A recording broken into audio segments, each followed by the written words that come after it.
once again.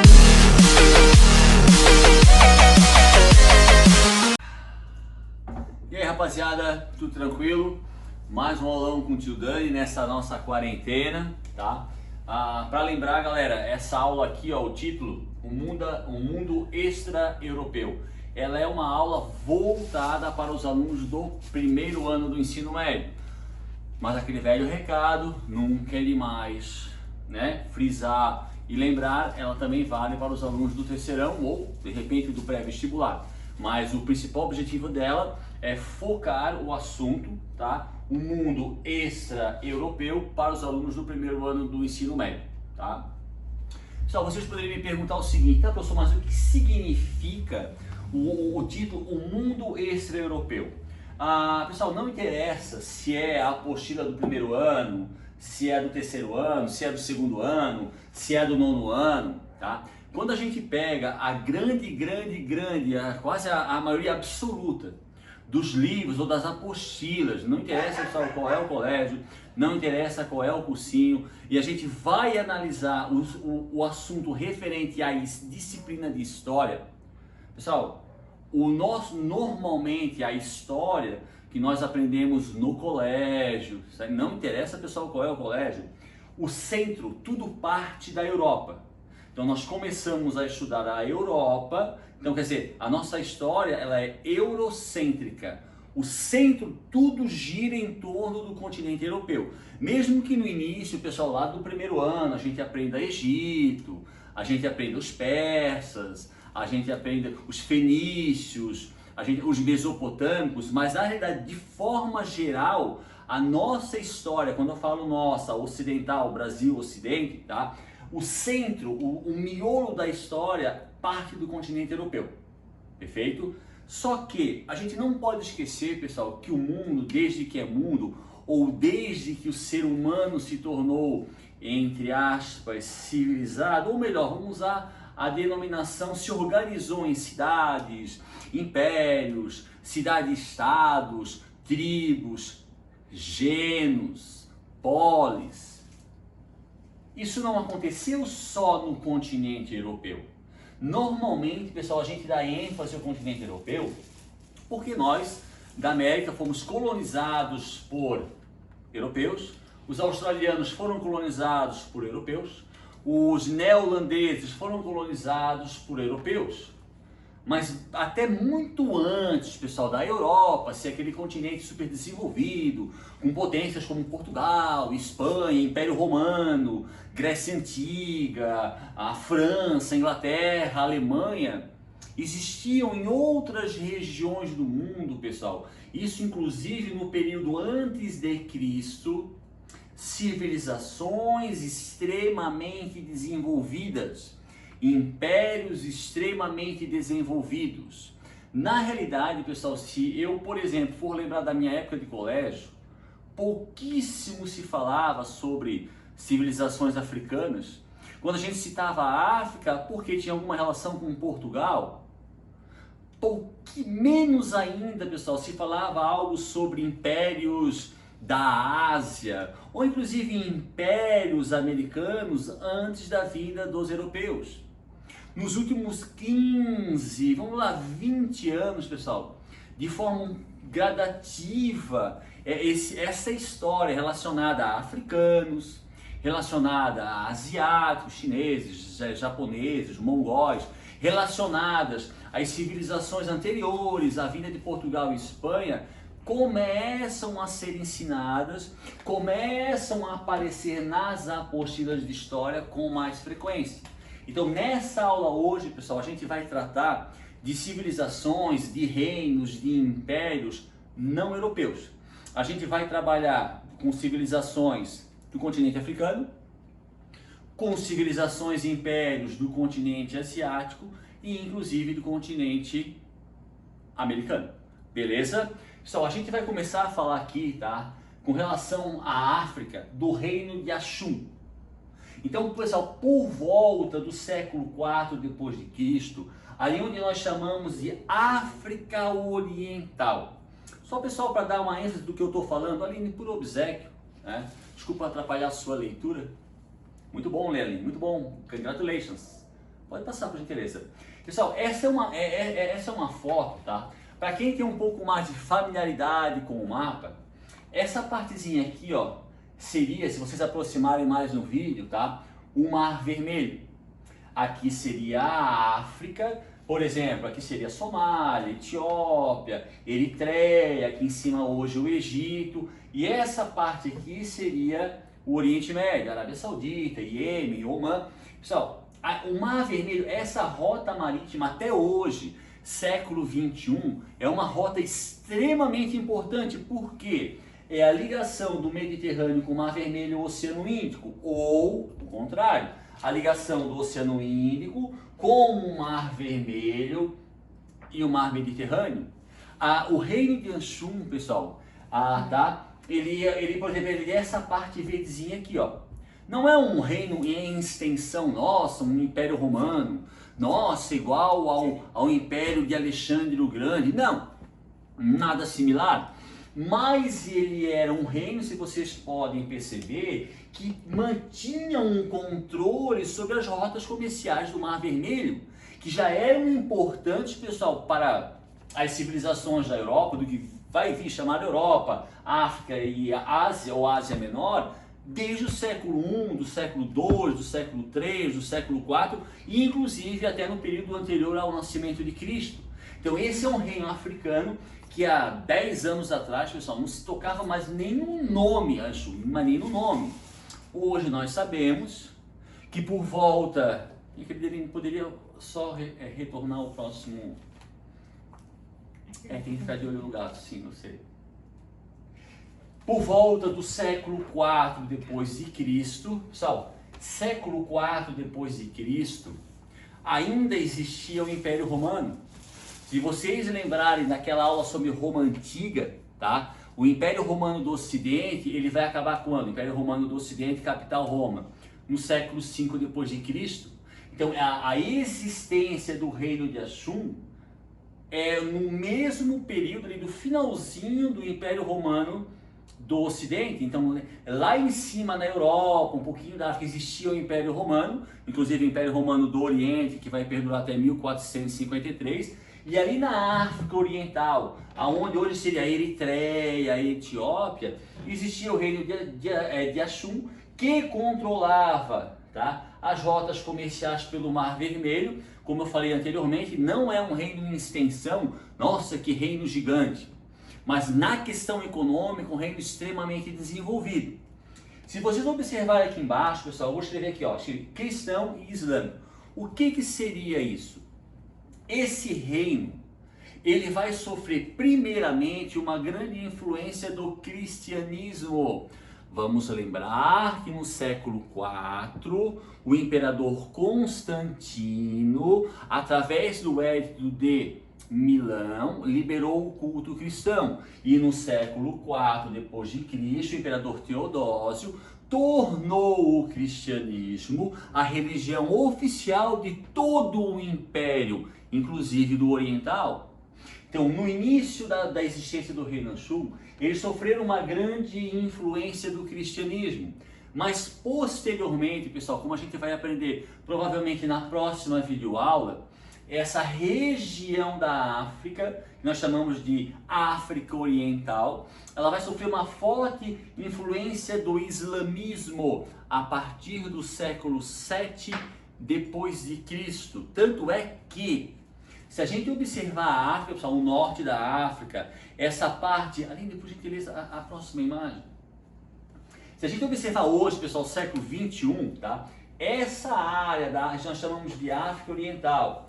E se a gente pegar daqui Egito, Líbia, Argélia, Marrocos, Tunísia, são regiões islâmicas, pois essas regiões sofreram, no sentido de sofrer, pessoal, foram muito influenciadas pelo islamismo a partir do século VII, século VIII depois de Cristo, tá? Então, por exemplo, já destacamos um reino muito poderoso, um reino economicamente muito desenvolvido, o de Anshum, na África Oriental, no mesmo período de existência dos dois impérios romanos, seja o ocidental, seja o oriental. Beleza, rapaziada? Próximo link para o obséquio. Então, um outro reino, até existe um país chamado Gana, é o reino de Gana. Tá? Ele também vai surgir ali no mesmo período que o reino de Axum, que é o século IV depois de Cristo. Tá? Só que o reino de Gana, diferente do Axum, ele surge na África Ocidental. Só para a gente dar uma enfatizada no assunto, ali no próximo, por favor. Pessoal, aqui ó, isso aqui ó, é a ponta da África. Essa parte da África aqui ó, nós chamamos de África Ocidental. Aqui seria Guiné-Bissau, Argélia, um pouco da Líbia, Tunísia, Marrocos, Nigéria, Chad, um pouco mais abaixo vem Camarões. Essa parte da Ásia, desculpa pessoal, essa parte da África se chama África Ocidental. E é nessa área também, pessoal, se a gente observar, tá? O reino de Gana, ele não é em questão territorial igual a um reino do Império Romano, ou igual Alexandre o Grande, não é. Ou Gengis Khan, o grande rei imperador mongol, não é. Mas foi um reino não em extensão territorial, mas em questão militar ou econômica muito poderoso. Só que, diferente do reino de Axum, o reino é esse pedacinho aqui, ó. Só que a área de influência do reino de Gana era muito maior. Como assim, professor? Então, o reino era grande ou ele era pequeno? Territorialmente, o reino não era grande. O reino era essa área aqui na África Ocidental. Só que a área de influência do reino é muito maior. Como assim, professor? Como assim, tio Gani? Aline, poderia voltar a imagem, por gentileza? Diferente do reino de Axum, lá da África Oriental, que era mais centralizado o poder, o sistema em Gana era um sistema não centralizado. O que significa isso? O reino se localizava naquela partezinha aqui no cantinho. Só que através, pessoal, de laços militares, com outras tribos, com outras civilizações, com outras comunidades, esse reino mantinha uma relação de aliança. Ele, por exemplo, vou dar um exemplo. Eu sou o reino de Gana. A Aline é o reino de Guiné. Eu não sou o rei de Guiné. A Aline é a rainha do reino de Guiné. Eu sou o rei do reino de Gana. Só que eu ofereço a Aline uma proteção militar caso um dia ela se envolva em guerra com alguma outra civilização. Eu faço uma aliança com ela e eu a protejo. Eu crio um laço de aliança com o reino da Aline, que é o reino de... Qual é o nome do teu reino, Aline? Guiné. De Guiné. Mas eu não sou o reino de Guiné. Então a Gana, diferente de Axum, vai criar um laço militar com outras civilizações, tá? Vai criar também uma carga tributária. Eu vou te cobrar produto, eu vou te cobrar certos impostos, mas em troca eu te dou certos benefícios sem eu ser o rei do seu reino. Então era um reino territorialmente pequeno, mas através de laços militares ele mantinha uma área de influência 3, 4, 5 vezes maior que o território do próprio reino. Isso vai acontecer, pessoal, esse lance, esse aspecto de laços militares na Europa feudal, entre os senhores feudais, mas isso agora é uma outra história. Um outro detalhe, pessoal, que tornou o reino de Gana um reino extremamente poderoso, economicamente falando: comércio nas rotas transsaarianas. Pessoal, dentre os vários produtos comercializados, não só por Gana, mas por outras civilizações da África, lá no século IV, no século V, no século VI, ouro e escravos. A gente não pode esquecer, pessoal, que a escravidão na África, ela é uma característica muito anterior à chegada dos portugueses ou de outros europeus. Já se praticava o uso da mão de obra escrava dentro da África. Isso a gente está falando, pessoal, do século IV, do século V, do século VI. E se a gente lembrar as grandes navegações, é século XV e século XVI. E um dos principais comércios praticados por essas civilizações, por esses reinos africanos, Era o comércio de ouro e o comércio de escravos. No caso de Gana, que é um reino da África Ocidental, eles vão praticar e ter o controle de inúmeras rotas chamadas de rotas transsaarianas. Só para a gente ter uma noção, pessoal, do que é isso, de que poder isso trouxe a Gana. Aline, a próxima imagem, por gentileza. A próxima. Pessoal, aqui, ó. Essa imagem, ela tá um pouquinho fosca, tá? Mas essa parte da África aqui, ó. Egito, Líbia, Argélia, Tunísia, Marrocos. Aqui está escrito Saara Ocidental, mas aqui tem Guiné-Bissau, tem Libéria, tá? Mauritânia, Mali. Pessoal, essa parte aqui mais escura, que engloba hoje diversos países do continente europeu, do continente africano, aqui ficavam as rotas transsaarianas. Então, se a gente observar o mapa e pensar no continente africano na sua totalidade, as rotas transsaarianas ocupavam a metade de cima do continente africano. E inúmeras rotas transsaarianas eram controladas pelo reino de Gana. Então a gente imagina, só olhando a imagem e a dimensão dessas rotas, o poder econômico que Gana tinha na região da África Ocidental. Por isso que eu falei anteriormente, territorialmente ele é um reino não muito grande, só que a área de influência é gigantesca. Muito se deve em função do poder econômico do reino de Gana. Século IV, pessoal, depois de Cristo, século V, então na mesma existência ali do finalzinho do Império Romano do Ocidente, ali na mesma época do Império Romano do Oriente. Então, enquanto nós estudamos esses impérios lá na Europa, na África também floresciam e se desenvolviam outros impérios, como o Império de Gana na África Ocidental e o Império de Axum na África Oriental. E, pessoal, da mesma forma que o Império de Axum, a partir do século VII, Aline, só dá duas subidas. A partir do século VII, tá, o reino de Gana também vai ser influenciado pela religião muçulmana.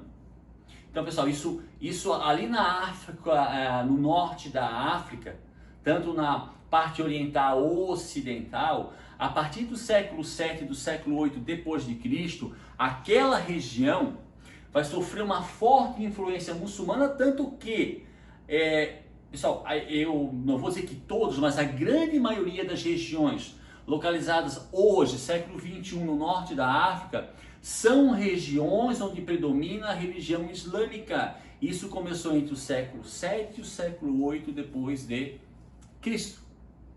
Então, assim, ó, a gente já tem uma noção de que a África não é esse continente só formado de tribos, de civilizações subdesenvolvidas, que foram dominadas por portugueses, espanhóis, depois ingleses, franceses. Não! Na África, durante muito tempo, existiram vários, eu estou citando apenas dois, mas existiram vários reinos poderosíssimos. Se nós formos mais para o sul do continente africano, toca para frente ali, por gentileza, mais. Aqui, pessoal, tá? A gente vai observar aqui, ó, aqui tem um continente africano. Essa parte vermelha não é uma civilização. Banto, pessoal, não é uma civilização. Então, eu botei aqui, ó, civilizações de língua Banto, tá? Nessa parte aqui da África, mais no sul da África, do continente africano, não estou falando, pessoal, África do Sul. Estou falando da região sul do continente africano. Saindo daquela área de Gana, África Ocidental, e de Axum, África Oriental, vindo mais para o sul, vai ter uma vasta região, vocês podem perceber, ó, uma vasta região dominada por inúmeras civilizações, cada uma com seu reino, cada uma com sua economia, cada uma com sua cultura, mas todas falavam um idioma similar chamado Bando. Não são civilizações tão desenvolvidas como a civilização de Gana ou a civilização de Axum, mas aqui a região sul vai se destacar pela existência de várias civilizações ou comunidades com uma língua única chamada Banto. Tá? Então, pessoal, assim, ó, de forma bem... E não posso deixar de destacar civilizações com uma agricultura extremamente desenvolvidas. Não é à toa, pessoal, se a gente perceber pela imagem, eu vou perguntar para minha querida Aline, me destaque 2 países da África que falam o português. 1, 2, 3, 4. Isso, Aline! Ah, lembrou! Angola e Moçambique. Por que essas regiões, no século XIV, no século XV principalmente, foram colonizadas por portugueses, lá nas grandes navegações? Porque eram regiões extremamente desenvolvidas. Regiões onde lá no século V, século VI, VII, VIII, existiam várias civilizações com a língua banto. Civilizações com uma agricultura extremamente desenvolvidas. Então a gente já pode perceber, pessoal, que na África de forma geral, seja o Ocidente, seja o Oriente, seja o Norte, seja o Sul, ela sim, havia a existência de inúmeros reinos, comunidades, civilizações, umas mais desenvolvidas com as outras, outras extremamente desenvolvidas, isso no mesmo período onde na Europa ocorria a existência do Império Romano do Ocidente, do Império Romano do Oriente, o Reino Franco, que a gente vai aprender um pouco mais para frente, a Idade Média, como diz aquela música do Titãs, tudo ao mesmo tempo agora. Normalmente, pessoal, há vários assuntos que a gente aprende na apostila, sei lá, 5 aulas. Se a gente for observar, eles aconteceram ao mesmo tempo. Só que para facilitar o entendimento do estudante, para quem não é professor de história, ou um historiador ou formado em história, a gente aprende de forma separada. Aula 1, aula 2, aula 3, mas são coisas que acontecem ao mesmo tempo. Então, ao mesmo tempo que existia civilizações de língua banto, a civilização, a Reino de Gana e Axum, existiam outras civilizações, tanto no continente europeu, como no continente asiático, que a gente vai aprender agora, e no continente americano, pois tudo acontece ao mesmo tempo agora. Aline, por obséquio. Ásia. Pessoal, Ásia. A Ásia, a cultura asiática, se a gente fizer uma comparação com a cultura europeia, a cultura asiática, nos mais variados sentidos, ela é milenar. Dá um exemplo. Pessoal, já no 3º milênio antes de Cristo, traduzindo, 3.000 anos antes do nascimento de Cristo, então esquece Império Romano, esquece Alexandre o Grande, esquece inclusive Esparta, Atenas. 3.000 anos antes do nascimento de Cristo, na Ásia já existiam civilizações extremamente sofisticadas. Pessoal, quando eu pergunto assim, ó, Aline, aonde surgiu a pólvora? China. Aline, aonde surgiu a bússola? China. Aline, aonde surgiu esse papel tipo que a gente usa agora? Tadinha, acordasse a brisa. Mas sem querer. Aonde foi criado esse papel que a gente usa agora? China. Se a gente for observar, pessoal, a grande maioria das invenções que nos ajudam até hoje foram criadas no continente asiático. Então, há 3.000 anos antes do nascimento de Cristo, a Ásia já existiam civilizações extremamente sofisticadas. Muitas se caracterizavam por cidades-estados. Lembra de Esparta, Atenas? Igual, só que alguns séculos antes dessas cidades gregas, tá? E haviam já alguns pequenos reinos. Isso, pessoal, frisando mais uma vez, na Ásia, há 3.000 anos antes do nascimento de Cristo, quando a Europa não existia nem Império Romano, não existia nem Alexandre o Grande, não existia nem Esparta e Atenas. Aliás, não existia nem a civilização cretense, nem a civilização micênica, que são civilizações que deram origem aos gregos. Na Ásia já existiam civilizações desenvolvidas que viviam em cidades-estados ou pequenos reinos. Uma outra característica, se eu perguntar, hoje eu vou forçar a barra com a Aline. Hoje que ela tá, quem está ajudando ela aqui é a Brisa, a minha gatinha. Aline, se não é a mais, me diga uma das mais antigas religiões do mundo. Eu acredito que seja, não sou expert nisso, mas acredito que seja a mais antiga do mundo. Vou te dar uma dica, uma religião que tem alguns milhões de deuses e que predomina num país chamado Índia, capital Nova Delhi. O islamismo? Não, Aline. O hinduísmo. Pessoal, eu não li ali. O hinduísmo, pessoal, se não é a mais, eu acredito que seja a mais, é uma das mais antigas religiões do mundo. E ela surgiu no continente asiático, pessoal. Ali onde hoje seria Índia, China, mas na época, pessoal, há 2.000 anos, 3.000 anos antes de Cristo, não existem esses países que existem hoje.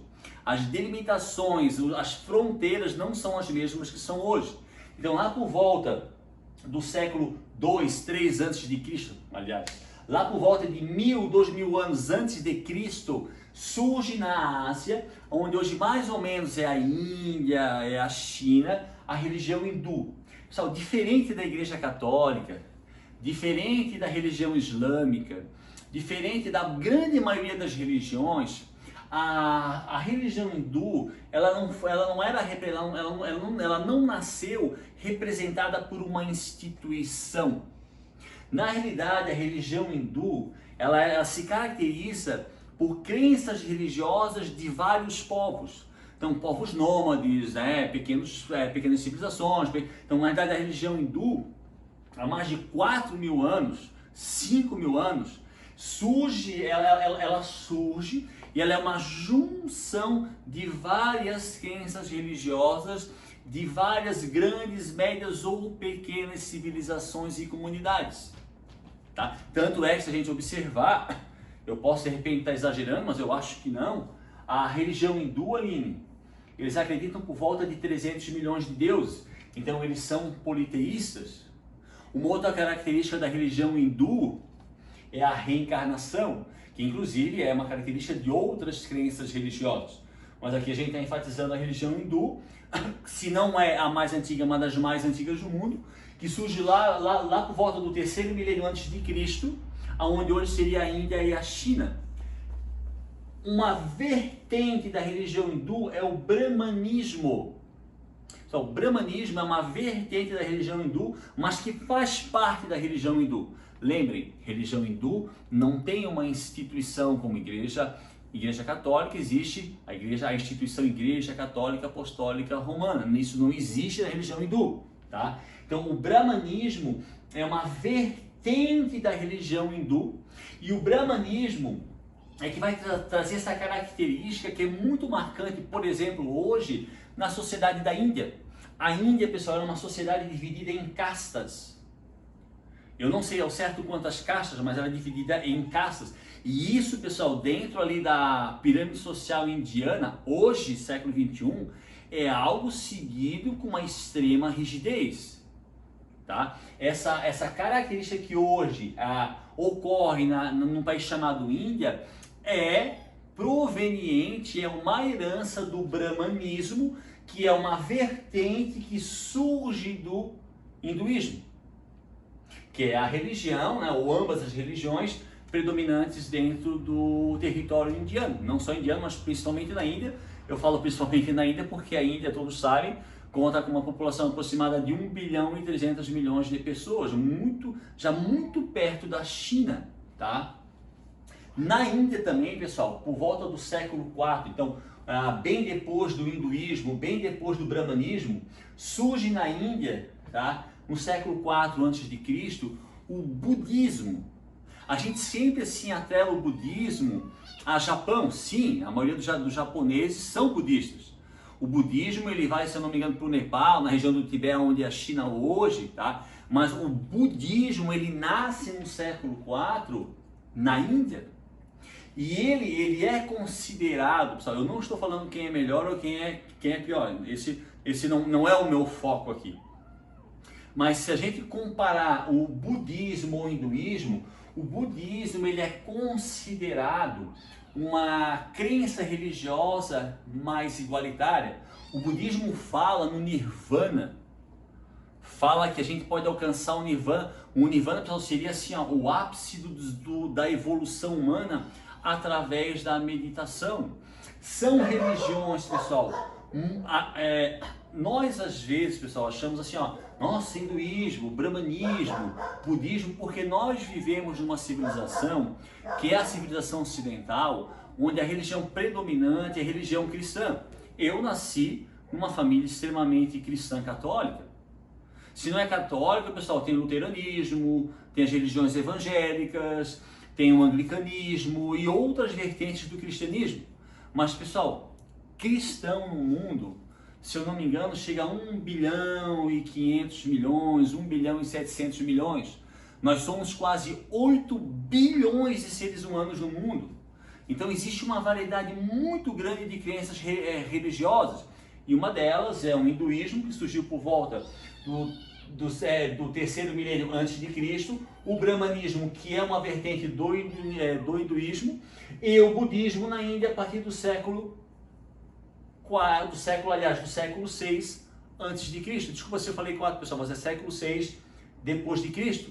E são religiões, inclusive, que acabaram vindo para o Ocidente, claro, em menor número, pessoal, obviamente, mas que existem no Ocidente também, tá? Então, por exemplo, na Ásia, a gente está analisando a Ásia, tá? A gente está analisando a Ásia, então a gente já percebe a influência que a Ásia tem nas nossas vidas hoje.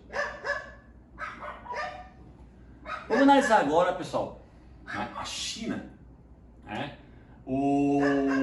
Se eu não me engano, Rússia, o terceiro maior país do mundo.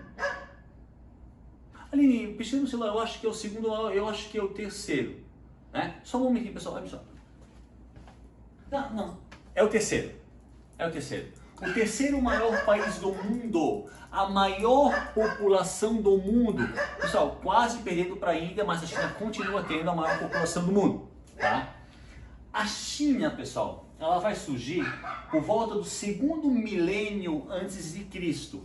Obviamente, pessoal, não com as fronteiras territoriais que existem hoje. Nós estamos falando de 4.000 anos atrás, tá? Mas de uma forma geral, a China, no continente asiático, ela vai surgir no segundo milênio antes de Cristo, 2.000 anos antes do nascimento de Cristo, tá? Lá onde hoje, pessoal, seria a China, o território de um país chamado China, a gente vai analisar o que nós chamamos de dinastia Han, tá? A dinastia Han, pessoal, ela é uma dinastia que ela existe ali por volta do segundo milênio, primeiro milênio antes de Cristo. Foi assim, um império gigantesco e extremamente influente, seja na questão religiosa, seja na questão política, seja na questão econômica. Então, a dinastia Han, só para ter uma ideia, Aline, poderia só jogar a próxima imagem, por favor? Pessoal, aqui, ó, para a gente ter uma noção, isso aqui é uma parte da Ásia. Então, aqui seria onde é a China hoje, aqui tem as Coreias, aqui tem o Japão, aqui a Mongólia, aqui em cima a Rússia, tá? Mas esse mapa é antigo. Se vocês aproximarem a imagem, tá? Aonde tem essa sombra aqui, ó, mais escura, tá? Aqui seria a região do império ou da dinastia dominada pela dinastia Han. Então, se a gente observar, é uma região territorialmente falando, gigantesca. E se a gente observar, pessoal, com maior detalhe, eles praticamente dominavam todo o litoral do Mar da China. Então, o que eu posso pensar, galera? Pô, pessoal, então a dinastia Han, eles dominavam as rotas marítimas pelo Mar da China. Sim. Pessoal, eu posso comparar as rotas marítimas do Mar da China para a Ásia, como eu poderia fazer para a Europa as rotas marítimas pelo Mar Mediterrâneo. É a mesma coisa. E essa dinastia Han, que dominava um território gigantesco, mantinha o controle sobre as rotas comerciais do Mar da China. Então era economicamente um um império extremamente poderoso, militarmente extremamente poderoso e politicamente. Volta ali, por gentileza.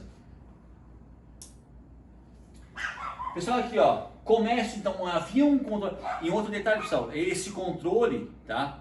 Ele vai mais ou menos até o século XV. Então, ó, comércio no Mar da China, eles controlavam o comércio no Mar da China e as rotas da seda. Aline, joga mais umas duas imagens para frente, por favor. Aqui. Pessoal, aqui ó, isso aqui é o mapa da Ásia, ou quase toda ela. Aqui tem o Oriente Médio e um pedaço da África. Aqui é a dinastia Han, essa parte aqui. Essa linha verde, pessoal, que corta toda a Ásia, passa pelo parte do Oriente Médio, aqui o Império Persa, e inclusive chega até a Europa na Península Itálica. Essa linha verde, pessoal, ela compreende o que nós chamamos a Rota da Seda. E a dinastia Han, localizada nessa parte aqui, ó, que pega quase a China, um pouco a Coreia, eles dominaram as rotas da seda até o século XV. Por que até o século XV? Porque lá no século XV vai ser deflagrada as grandes navegações. E aí os portugueses e os espanhóis vão descobrir outras rotas marítimas pelo Oceano Atlântico, Índico e Pacífico, e com o passar do tempo essa rota da seda vai se enfraquecer. Mas ali, pessoal, até o primeiro milênio, segundo milênio antes de Cristo, até o século XV depois de Cristo, a dinastia Han praticamente controlou a rota da seda, que é uma rota que corta a Ásia, chega no Oriente Médio, chegando até Gênova e Veneza, na Península Itálica, na Europa. Esse reino era tão poderoso, pessoal. Aline, para baixo, irmãos. Então, é impossível que, sei lá, não sei, uma pessoa que seja desprovida de qualquer meio de comunicação nunca tenha ouvido falar em Muralha da China. Pois é, pessoal. A Muralha da China, que é uma das maravilhas, considerada uma das maravilhas do mundo, ela foi construída no território e foi construída pela dinastia Han. Só o fato, pessoal, eu não precisaria nem estar mostrando o tamanho da dinastia Han, o império. Não precisaria nem pessoal, eles controlavam as rotas da seda, que cortavam a Ásia. Só o fato da dinastia Han ter sido responsável pela construção da Muralha da China, isso já mostra que essa dinastia era um grande império, poderosíssimo no sentido econômico, político e seja o que for. Perfeito, rapaziada? Então, ó, a gente já percebe, ó, falamos sobre a África, falamos sobre um pouco a Índia, ali que surge o hinduísmo, o brahmanismo e o budismo, são religiões que influenciam hoje o mundo, principalmente a Índia. Falamos sobre a dinastia Han, dinastia responsável pela construção da Muralha da China, extremamente poderosa, que só vai perder força ali por volta do século XV depois de Cristo, devido às grandes navegações. Agora, pessoal, para a gente finalizar a nossa aula, a gente vai dar a gente vai atravessar, se for na China, a gente vai atravessar o Oceano Pacífico. Se a gente pensar de forma eurocêntrica, a gente vai atravessar o Oceano Atlântico. Mas como essa aula não trabalha com a Europa, nós vamos sair da dinastia Han, vamos atravessar o Oceano Pacífico e chegar aonde, Aline? Aonde? No continente? Americano. E aí, pessoal, não é novidade para ninguém. Pessoal, a gente frisa Incas, Maias e Astecas porque essas foram as civilizações mais desenvolvidas do continente americano. Tá? Mas, obviamente, se a gente estudar as inúmeras ou milhares de civilizações que existiam no continente americano antes da vinda dos europeus, a gente não vai só encontrar astecas, maias, incas, nem vai encontrar um número gigantesco de civilizações. Civilizações mais desenvolvidas, civilizações não tão desenvolvidas, civilizações seminômades, civilizações nômades, mas o número de civilizações, pessoal, no período anterior à vinda dos europeus, no caso portugueses e espanhóis, ela é aos milhares, mas nós focamos os astecas, os maias e os incas por serem as mais desenvolvidas. Né? Aline, aproxima mais, por gentileza. Pessoal, assim, ó, de uma forma geral, tá? Isso aqui é uma parte do mapa do continente americano, então a América do Norte, a América Central e a América do Sul, tá? Se vocês aproximarem mais, essa parte verde seria a área de influência do Império Azteca. Essa área laranja, aonde hoje aqui no Azteca seria um pouco do Chile, Bolívia, Peru, Equador, um pouco Colômbia, talvez Colômbia, Equador, Peru, Bolívia e um pouco do Chile.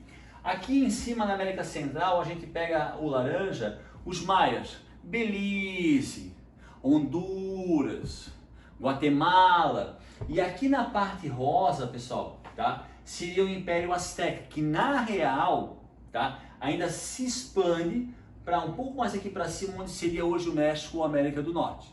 Tá? Então isso seria uma localização das 3 maiores e mais desenvolvidas civilizações do mundo norte-americano. Não são as únicas, mas são as 3 maiores. Tá? Até se vocês tiverem um interesse, pessoal, de ir em casa, estudar assim, vou estudar a origem dos incas, vou estudar a origem dos maias, vou estudar a origem dos astecas. Pessoal, provavelmente, é quase certeza, que essas super civilizações, elas derivam de outras pequenas civilizações. Tá? Mas a gente já frisa nela já prontas, dos astecas, dos maias e os incas, tá? Em nível de curiosidade, pessoal, tá? Quando os espanhóis chegaram no continente americano, tá? Os maias já não eram mais o império. A civilização maia já tinha se desintegrado, aliás, muito em função, alguns dizem, devido a invasões ou ataques astecas. Mas não se tem certeza, nenhum historiador, pessoal, pelo menos que eu tenha conhecimento, sabe ao certo os fatores que causaram o final da civilização maia. Mas quando o europeu chega, o espanhol chega, existem as cidades de Maia, mas não existe mais o império, a civilização maia. Agora a Azteca e os Incas existiam sim, tá? Aline, próxima imagem. Pessoal, isso aqui é assim, ó, mesmo que não fosse Incas, mesmo que não fossem Aztecas, se eu dissesse assim, ó, sem citar esses nomes, olha pessoal, essa pirâmide, tá? Ela foi construída por uma civilização. Não interessa, pessoal, qual é o nome dessa civilização. Se vocês aproximarem a estrutura e observarem aqui, ó, isso aqui, ó, é uma escada. E se vocês observarem, tá? O que tem nessas escadas aqui, ó, são pessoas. Pessoal, faz um cálculo da proporção das pessoas, do tamanho das pessoas, para o tamanho da estrutura da pirâmide. A pirâmide é algo colossal. Isso aqui é uma pirâmide azteca. Isso é uma prova de quanto era desenvolvida e até, pessoal, mais desenvolvida que os próprios europeus. Tá? Quando os europeus tiveram contato, pessoal, no caso os espanhóis, com incas e principalmente astecas, eles ficaram horrorizados, entre aspas, né? Quer dizer, ficaram extasiados pela sofisticação e pelo desenvolvimento dessas civilizações, erroneamente chamadas de índios. Lembra, pessoal, não interessa se é maia, incas ou astecas, civilizações politeístas, civilizações que tinham uma estrutura política muito rígida, que eram governados por reis ou imperadores, civilizações aonde existia uma pirâmide social, civilizações aonde existia uma classe que nós chamaríamos na Europa de nobres, aonde existiam os sacerdotes, aonde existiam os camponeses, aonde existiam escravos, pois as civilizações pré-colombianas como astecas, maias e incas também praticavam a escravidão. Então, a escravidão não é uma prerrogativa somente do branco ou do europeu.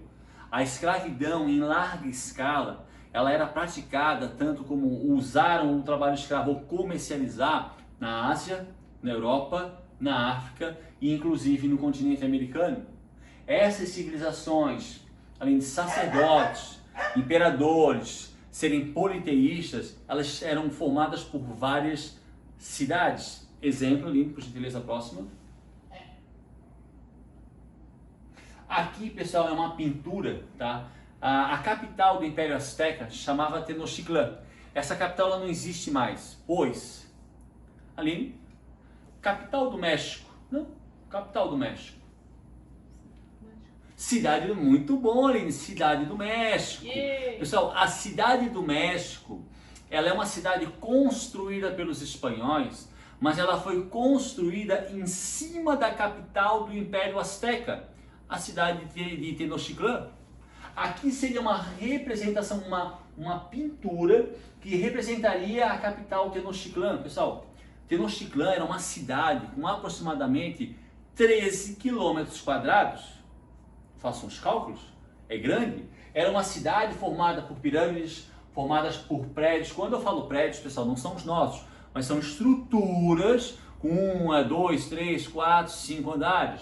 Era uma cidade com praças, era uma cidade com avenida, cidade com água potável. Aline, já que nós estamos vivendo esse período de coronavírus e todo mundo prima pela higiene, pessoal, uma das características que mais chamou a atenção dos europeus quando eles tiveram contatos com os astecas e os incas, os maias não, porque já não existiam mais, eram os hábitos de higiene. Uma coisa simples, Aline, eles tomavam banho. Na Europa, pessoal, século XV, XVI, não se tomava banho com essa frequência. Quando se tomava banho, os astecas e os incas, eles se banhavam com óleo, eles se perfumavam, eles cortavam o cabelo, eles tinham hábitos de higiene, pessoal, que os europeus ficaram, entre aspas, horrorizados. Água potável na cidade, existiam portos que chegavam até a cidade, o comércio, pessoal, nessa região, por incas, maias e astecas, ele era extremamente intenso. Se a gente olhar essa imagem, pessoal, a gente já observa uma cidade extremamente desenvolvida, e digo mais, maior do que grandes cidades que existiam na Europa lá no século XV e XVI. Cidades onde não se proliferavam epidemias, como na Europa do século XIV, XV e XVI. Cidades onde a água limpa chegava à população, coisa que não existia na Europa do século XV, XVI, XVII, XVIII até o século XIX. Então, assim, eram civilizações extremamente desenvolvidas, com uma matemática apuradíssima, o estudo de astronomia. Aline, a próxima imagem, por gentileza. Aqui o tão famoso calendário maia. Eles tinham um calendário, pessoal. Eles praticavam uma matemática, eles praticavam a astronomia, construíam pirâmides maiores que as pirâmides do Egito. Eram politeístas, faziam sacrifício aos deuses, tinham uma agricultura, principalmente os incas, na cidade de Machu Picchu, onde hoje é o Peru, uma agricultura extremamente desenvolvida. Essas eram civilizações que existiam no continente americano bem antes da vinda dos europeus. Então essa aula, pessoal, ela quer mostrar para o estudante que apesar do nosso estudo e da nossa história ocidental, ela ser extremamente eurocêntrica, no mesmo mundo, no mesmo momento onde ocorria a história da Europa, se desenvolvia a história de outras civilizações, de outros impérios, de outros reinos na Ásia, na África e na América. Aqui, pessoal, a gente só citou alguns reinos e impérios desses 3 continentes. Mas se vocês, por curiosidade, quiserem estudar isso de forma mais aprofundada, vocês vão ver que o número de civilizações desenvolvidas que existiam na América, na Ásia e na África é muito maior do que essas que eu citei nessa aula. Tá? Por isso o nome da aula, o mundo extra-europeu. Só que, obviamente, tirando ali a dinastia Han, que é um pouco mais depois, Muitas dessas civilizações vão ser destruídas mais tarde e ocupadas pelo poderio bélico dos europeus. Mas isso agora, pessoal, é uma outra história para uma outra aula. Beleza, pessoal? Então, rapaziada, quero mais uma vez agradecer a Aline por ter me ajudado, o gatinho por ter atrapalhado, porque ele não para quieto, tá? Não se esqueçam, aliás, de se inscreverem no canal e de curtir, tá? E mais uma vez, pessoal, lá pro pessoal do primeiro ano e do terceirão, ver a aula, anotar, volta o vídeo, vai lá, vai, volta, vamos aproveitar essa quarentena para descansar, também se vocês querem se divertir, mas para estudar, pessoal, não pare. Lembra que eu disse na aula passada? Cabeça vazia, Aline? Oficina do diabo. Oficina do diabo. Vamos produzir. Fechou, rapaziada? Foi um abração e ó, estudem, tá? Tchau, tchau.